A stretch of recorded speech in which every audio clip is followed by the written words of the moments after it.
Good morning, everybody. 7:30 in the morning. We're gonna go ahead and head out to the dealer. We're gonna be picking up some new tires for the Marcassini forged wheels, picking up a new bike, and we're gonna check out some of their new inventory. So this dealership that we're going to, it's a pretty big one. They have Ducati, Aprilia, Indian, as well as some other bikes. We've already got the tires off. These are the Marcassinis. These used to be on the Panigale V2. You can see I swapped over the NK wheels from my V4. Front of the V2 was all torn down. And I actually had to borrow a front stand from a homie here so I can get the V4 in the air as well. Since I'm swapping wheels, gotta have both bikes in the air at the same time. So hopefully by the end of today, I'll have the Marcassini forged wheels on the V4 and the cast V4 wheels on the V2. And just a tip, these stands that hold the bikes up by the kind of by that stem there, they use these pins, right? Obviously Pitbull makes super nice products, but the problem with these is everything, the stand itself kind of gets in the way. So unless you're messing with the forks, if you're fixing a leak or you're changing the oil or whatever, unless you're doing that, it makes more sense to have the other style stand that holds the bike up by the forks itself. If you're doing anything else, these types of stands, they're kind of hard to get in there without scratching stuff. As you can see, this part here, it blocks the axle, so it's just kind of a pain. I think I messed up there. I should have got the other style stand. Anyways, I'm gonna load up the wheels into the Aston, probably put some blankets down and stuff, and then we're gonna pick up my buddy so we can pick up the new bike.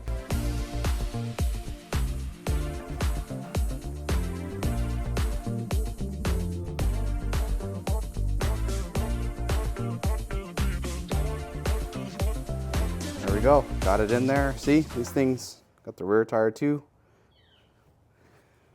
Aston Martin Vantage, totally useful. Cool, rear window didn't shatter. Let's go.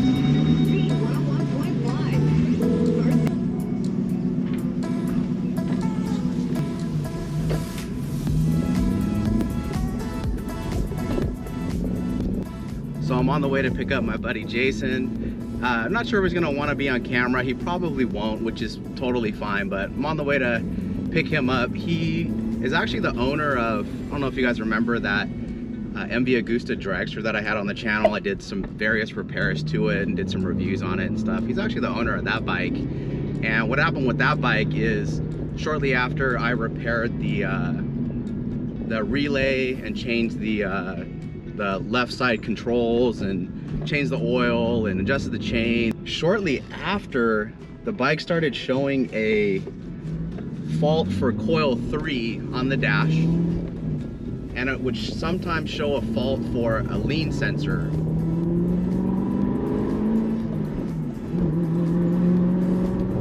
So I ended up getting the bike back, tried to diagnose it for him, but for whatever reason, the scanner I have, it wouldn't read those diagnostic codes for that bike. I don't know why. The scanner I have, it's not a super good one, but it's not a $20 Amazon one either.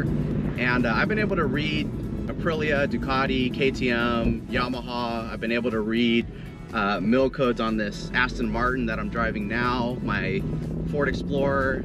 Anything that I've plugged it into, I've been able to read, except for that MV Agusta. So long story short, basically couldn't figure out what was wrong with it. It would run really rough at idle, and then when you would kick it into gear, it would the bike would shut off, and it wouldn't sputter out. It would just shut off, almost like the computer was protecting the engine.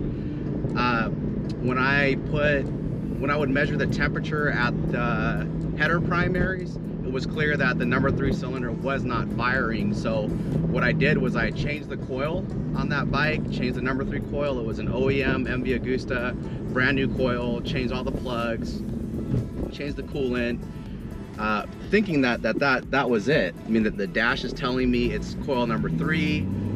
cylinder number 3 isn't firing because the primary is not getting hot. That's got to be it. Well, I changed it and that wasn't it. So then we ended up towing the bike to a dealer in the San Francisco Bay Area. They're an MV Agusta dealer, and they billed Jason for I think 2 or 3 hours of diagnostic work, and they weren't able to figure out what was wrong with it either, and they wanted to bill him for another 2 hours of diagnostic work. So, you know, at that point it was kind of getting, the bill was starting to get pretty high, and that was just to diagnose. We're kind of figuring it's not the coil, it's not the plug. It seemed like the grounds were okay, so it could be in the engine computer, which if it is that, it's gonna be very expensive. So the thought process was, well, let's kind of cut our losses here because we're already in this thing for over $1,000 and we still don't know what's wrong with it, and it still needs a fix. So that brings us to today. Gonna pick up a new bike to replace that MV Agusta. We're going to sell it as is.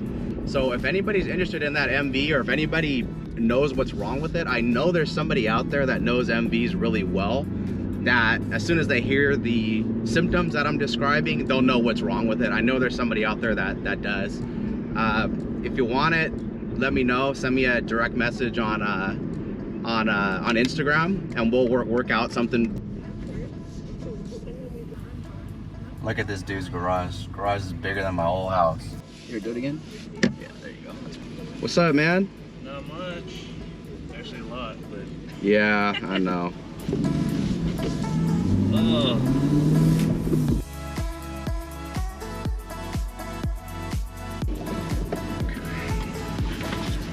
Oh, yeah. All right. This thing's pretty light. Give me the light. Yeah, it's light.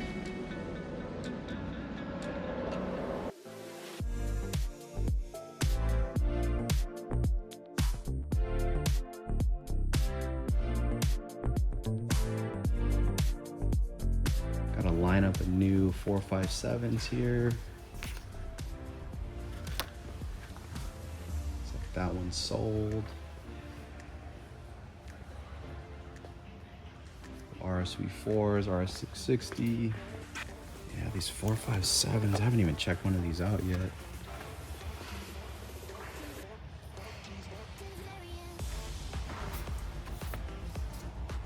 It's got a pretty big screen for a 400.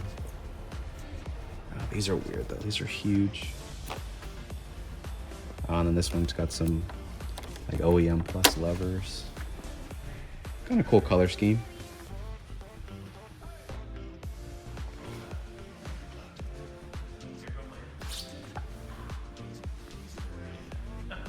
That's a nice thing coming in this dealer. This is Elk Grove Powersports. If you bring your motorcycle in for service early in the morning before they open, you can actually go in the showroom when nobody else is here.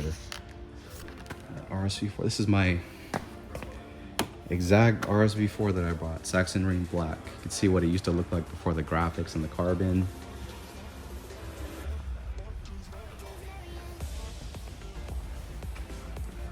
Got a lot of bikes here.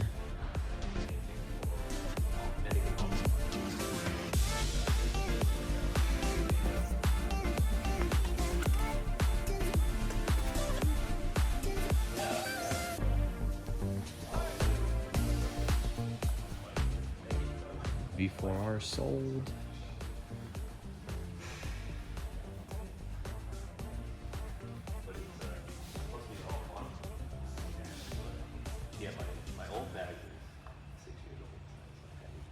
It's a new bike for the channel. 24 Street Fighter V4. This one's a base as well. What do you think, Jay? Yeah? Yeah, you're right. I like the black better. Yeah, all this looks better than this like brushed aluminum. Yeah. Looks like an insect. Yeah, the front end. Right? Yep. Yeah, so we gotta change these. This is, you know what, I never noticed this too. This is on the Panigales. It doesn't have this on there. It's just plain. I never noticed that. That's different. This is higher. Oh, it's pretty high? I mean, it's higher than the MV. Oh yeah, at least you could get both feet down. Yeah. On my tippy toes. Yeah, but at least they make that lower seat for it. I think it's 3/4 of an inch lower, I think. So you don't have to change the suspension or anything. You just change the seat out. But yeah, the seat's softer for sure than a Panigale. Looks good.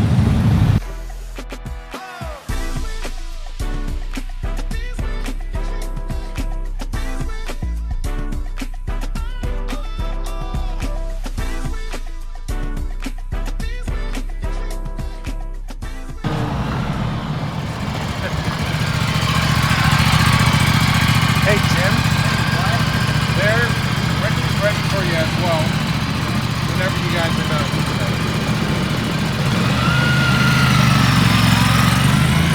New 457, ladies and gentlemen.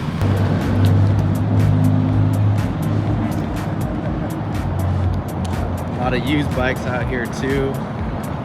Nice Triumphs, Monster, that used Street Fighter V4 out here.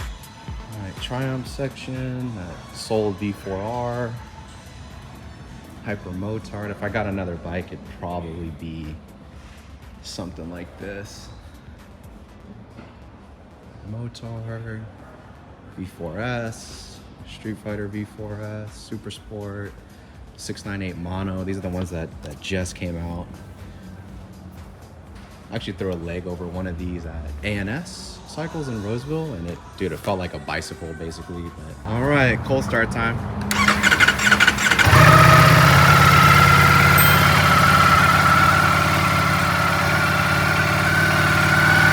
many miles are on it? 8 miles.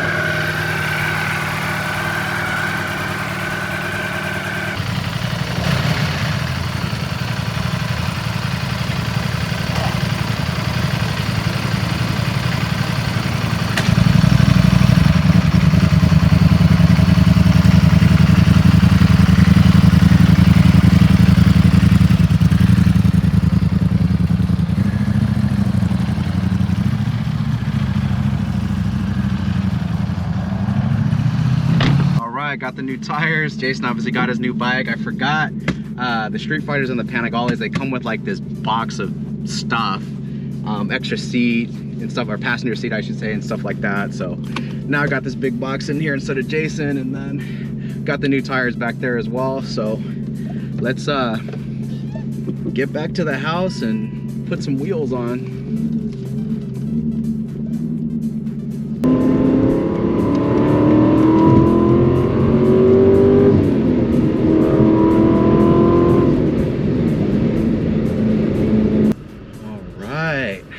Made it. Didn't get a motorcycle tire through my back glass on the way home, so I'd call that a success.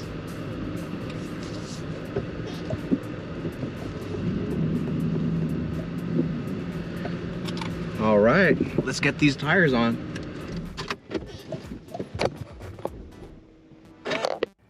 In progress, both the V4 and the V2 are up on the stands there, and we're gonna go ahead and transfer all the brake parts from the V4 onto the Marcassini wheel. Okay, got the wheels on, everything's torqued down properly. The Marcassini forged wheels, they're quite a bit lighter than the cast NK wheels. I could actually feel it when I was carrying both sets of wheels. But anyways, yeah, there we go. Got them back on. There was somebody in my comment section that didn't believe me that these were NK wheels.